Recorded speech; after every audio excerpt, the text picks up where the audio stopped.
Boruto at Momoshiki nagkasundo na ng tuluyan o magtropa na nga talaga na siyang pinakita nga dito sa time skip habang katunggalingan ni Boruto itong si Kawaki? Posible nga ba talaga na nangyari na ang bagay na to? Magtropa na nga ba talaga silang dalawa sa una pa lang ng pangyayaring yan? Well, ang sagot mga pare ko'y posible or maaari nga talaga na nangyari na nga ang bagay na yan. Pero bakit o papaano nga natin masasabi na nagkasundo na nga sila Boruto at Momoshiki dito nga sa hinaharap ng Boruto series? Paano nga ba naging posible yon? O maaaring nangyari na ang bagay na yan? So ganito nga mga pare ko'y, balikan nga natin itong laban nila Boruto at Kawaki, which is pinapakita nga dito na fully control na nga ni Boruto itong paggamit niya ng kanyang karma na kaaninsabay pa nga niyan ng kanyang Jogan, na ibig sabihin nga lang din mga sir, may something na nga dito na parang na-unlock na nga or parang may nakatanggal na upang wala na nga ding pumigil sa paggamit nga ng kanyang karma at sa malayang paggamit at pag-activate ng kanyang Jogan. So diba mga pare, napansin nyo din na parang yung nangyari nga din sa nagdaan ng Boruto time skip to Blue Vortex, na nakita naman natin guys na kapag malapit nga si Boruto kay Kawaki at kapag mangyaring inactivate nga din ni Kawaki ang kanyang karma, nagre-resonate nga ito sa karma ni Boruto para nga ito nga ay kusang mag-activate nga din. At para nga mangyaring makaiwas nga si Boruto sa mga ganitong pangyayari, wala nga ding choice si Boruto kundi ang umiwas or lumayo ng ilang distansya kay Kawaki. Or else, pag nangyari nga kasi na tuluyang lumabas ang karma ni Boruto, mangyaring tuluyan na nga ding matetake over ni Momoshiki ang kanyang katawan. Pero kaalinsabay nga din ng bagay na yan sa mga pag-usbong nga din ng kwento ng time skip manga na to, dyan nga ipinakita nga din na dumating na nga na itong si Boruto at Momoshiki ay muli na nga nakapag-usap, at dyan nga ipinakita nga din na nagkaroon nga sila ng isang kasunduan, at ito nga ang bagay na Boroshiki mode, sa isang kondisyon na kung magagawa nga daw nila na matalo ang humanoid Ten-Tails na si Jura, papayag na nga daw si Boruto na tuluyan na nga i-take over ni Momoshiki ang kanyang katawan. So ayan nga mga pare ko yung mga ilang kasunduang ginawa nitong nila Momoshiki at Boruto sa mga nagdaang chapter ng time skip Boruto. Pero syempre, dahil nga may mga ilang Shinju pa dito o mga ilang kasama ni Jura na siyang kalaban nga din nila, likewise nga din itong ni Mamushi, pumayag nga din muna si Momoshiki na magamit nga din muna ni Boruto yung mga ilang kapangyarihan niya or yung mga ilang ability niya na katulad nga nitong Byakugan, at sa malayang pagkakagamit na nga din ni Boruto ng kanyang karma. So ayan nga yung mga ilang pangyayari sa mga nagdaan na nagsasabi nga din na kung bakit yung dito nga sa laban ni Boruto kay Kawaki, dyan sa part na yan, ay marahil na nagkasundo na nga sila Momoshiki at Boruto. Kasi take note guys, isipin na nga lang din natin, dyan sa oras na yan, bakit malaya nang nagagamit ni Boruto ang kanyang karma? Umpisa pa lang ng pagpapakita ng bakbakan na yan, nangyaring nagawa nga agad ni Boruto na ma-activate ang kanyang karma sa kanyang kamay. So diba, na ibig sabihin nga lang din, wala nang kailangang pigilan pa para lumabas o i-take over nga ni Momoshiki ang kanyang katawan, na kaya dito na nga din pumapasok yung ideya na may marahil na pinagkasunduan na naman silang dalawa, katulad nga sa mga nagdaan na pinakita nga din natin kanina na marahil na isang bagay na pinagkasunduan nila, na kung magtatagpo ang kanilang isip at diwa ay tiyak na lalarga na nga sila sa isa na namang panibagong bagay. So ngayon mga sir, dahil nga din dyan, maaari na nga din nating ihalin tulad ito sa Naruto at Kurama sa Naruto Shippuden. Kumbaga kay Kurama, sa umpisa tinulungan niya si Naruto sa kadahilanan na sabi nga niya na mas gugustuhin nga daw niyang tulungan si Naruto kaysa naman daw na bumalik siya or makuha siyang muli ni Madara. So ayan nga mga pare ko no, na bago pa nga totally ma-remove yung hate ni Kurama sa kanyang puso, ayan nga muna yung mga naunang nangyari na nangyaring kinondisyon o kasunduan ni Kurama kay Naruto, which is kung papansinin naman dito kay Momoshiki, marahil maging ganun nga din yung case. Kasi for now, nakita nga din natin na gusto nga din ni Momoshiki na maubos nga yung mga kalaban ngayon, na kaya pinapayagan nga din niya si Boruto na gamitin ng kanyang kapangyarihan o yung kanyang mga abilidad, katulad na nga lang din ng Byakugan, na kaya para sa akin mga pare koy,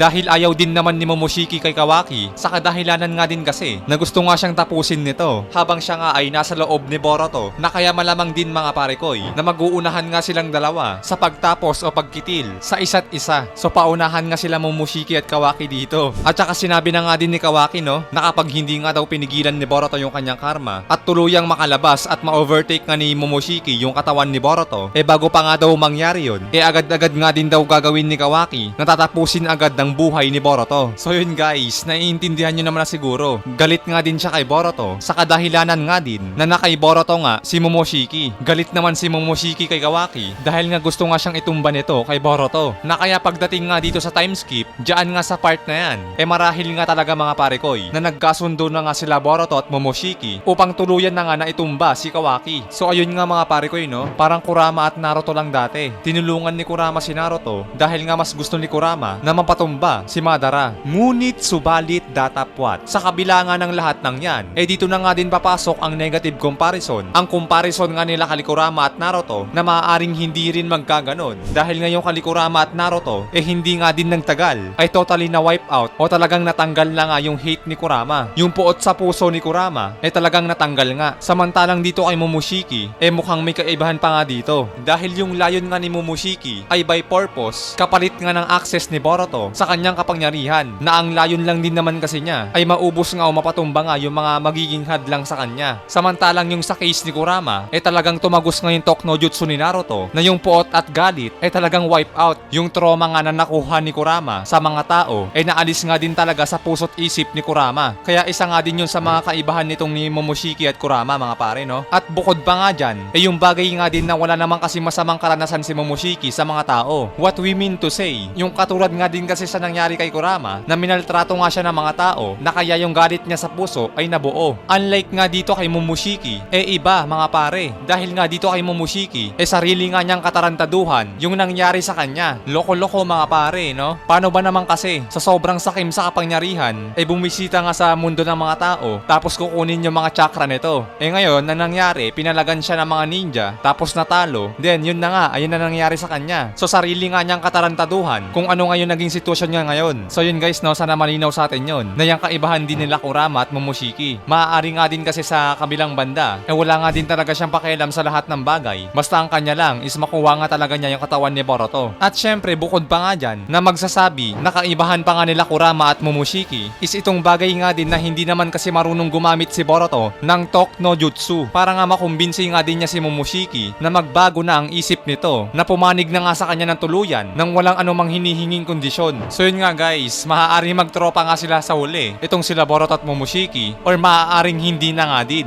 Pero para sa akin no, I think siguro magkakaroon nga talaga dito ng parte ng kwento na yung maaaring mas magiging makakatulong nga talaga ni Boruto dito is itong si Momoshiki nga lang talaga. So let's say no na kahit hindi man sila totally na maging magtropa pero maybe na darating nga din ng araw na mas kakailanganin nga din nilang dalawa ang magtulungan ng buong puwersa at buong lakas. Dahil bilang isa nga ding Otsutsuki malamang may idea nga din or may mga ilang impormasyon na siyang nalalaman nga ni Momoshiki patungkol nga dito kay Shibai Otsutsuki na siyang isa nga din sa alam natin na magiging matinding kalaban nga din ni Boruto. At ang mga detalyeng nalalaman nga ni Momoshiki patungkol dito ay ang makakatulong nga kay Boruto na para magawa nga din niyang maharap at matapatan ng kanyang buong lakas itong si Shibai Otsutsuki. Guys, masasabi nga din talaga natin na magiging malaking tulong yung matagal na nga din na pag-exist ni Momoshiki na para magabayan nga niya si Boruto sa mga dapat niyang gawin sa pagharap dito kay Shibai Otsutsuki. Parang si Kurama nga lang din mga pare ko no? Parang itong si Kurama dati na kung papaano nga niya ginagabayan si Naruto. So dahil mas matagal na nga ding umiiral si Kurama at mas matagal na nga din siyang nabubuhay nangyaring lahat nga din ng mga impormasyon na meron o nalalaman si Kurama ay ibinahagi nga din niya dito kay Naruto. Halimbawa na nga lang din nito na yung hinarap o kinalaban nga nila itong Jubi. At diyan ngay sinabi ni Kurama kay Naruto na kung ano-ano nga ba yung mga maaaring gawin ni Naruto or yung mga bagay na pwede niyang gawin na para magawa nga niyang mapinsala itong Jubi or Ten Tails. So something like that mga pare ko no? At marami pa ngang iba o mga ilang halimbawa na kaya ngayon mga sir sa mga binanggit nating mga bagay kung mapapansin nyo na dahil si Kishimoto na nga din ang humawak o nag-handle nitong Boruto time skip kung titignan nga mga pare ko yung estilo nga din niya ng paggawa ng kwento dito is yung nangyari na nga din sa nagdaan. Pero ang kaibahan nga lang din is yung masyado nga lang talaga na-adjust ito dahil sadyang lumihis nga talaga ang kwento ng Boruto Naruto Next Generations na kaya pagpasyensyahan nyo na mga pare ko dahil hindi nga si Kishimoto ang nagpatakbo ng Boruto Naruto Next Generations. Pero due to public demand nangyaring ang legend nga na si Kishimoto ang muli na ngang humawak at nagpatuloy ng kwentong ito at muli na nga din niyang sinimulan dito nga sa pagpasok ng time skip na Boruto 2 Blue Vortex na kaya itong ideya natin na comparison ni Boruto at Momoshiki kay Naruto at Kurama dati as we can see meron nga talagang mga ilang pagkakahalin tulad dito at sa kabilang banda meron nga ding mga kaunti o mga ilan-ilan na kanilang mga kaibahan na nakadepende nga din sa kung ano nga ang nangyari sa naunang kwento na bago pa nga pumasok ang kasalukuyan. Pero yun nga no, katulad nga lang din ng sinasabi natin na madalas na para sa inyo mga pare koy, ano nga ba ang mga sabi nyo patungkol dito na magiging magtropa nga ba talaga itong sila Momoshiki at Boruto? Na katulad nga lang din sa nangyari sa nagdaan na sila Kurama at Naruto? Or baka nga magiging magtropa nga lang talaga sila sa kadahilanan nga lang din ng mga kondisyon o mga mangyayari? Ano sa tingin nyo guys? Comment down below para malaman nga natin yung mga sarili nyong opinion patungkol nga din sa bagay nito. Hanggang dito nga tayo guys, maraming salamat sa inyong panonood. Sana'y nag-enjoy kayo, keep safe palagi, Anime Tagalog Talakayan nagpapaalam.